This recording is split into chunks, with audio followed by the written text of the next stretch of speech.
30% revenue గుడికి ఇచ్చేయి. ఎందుకు దాని మీద సంపాదించుకుంటున్నావు కదా, గుడి ఆస్తి మీద. టికెట్లకు డబ్బులు వస్తాయా? అట్లాగే అక్కడ స్టాల్స్ పెడతారు కదా, స్టాల్స్కి అద్దెలు వసూలు చేస్తారు కదా. కాబట్టి వాటన్నిటిది వచ్చే డబ్బుల్లో నుంచి 30% గుడికి ఇచ్చేయి. గుడికి ఆదాయం వస్తుంది కదా. ఆ డబ్బులతో గుళ్ళు అన్నదానం పెట్టచ్చు కదా, భక్తులకి వసతి కల్పించచ్చు కదా. ఇదికే కదా ఇచ్చింది. లేకపోతే పిచ్చోళ్ళు ఇచ్చారా అన్న ఎకరాలు ల్యాండ్? ఇక్కడ సమస్య ఎలా ఏంటంటే ఆ పర్పస్ కింద జరగట్లేదు. ఇప్పుడు వక్ఫ్ సవరణ చట్టం తీసుకొచ్చింది అట్లాగా ఆ పర్పస్ కిందనే జరగాలి అన్నటువంటి. ముస్లింలు ఆస్తి ముస్లింలు అనుభవించాలని, హిందువులు అనుభవించాలని కాదు అది.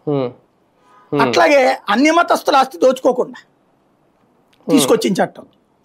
ఇప్పుడు వాళ్ళ మతాచారాల ప్రకారం ఎట్లా ఉంటుందంటే, ఫర్ ఎగ్జాంపుల్ ఒక ఖాళీ స్థలం ఉందండి మన ఇళ్ళ మధ్యన.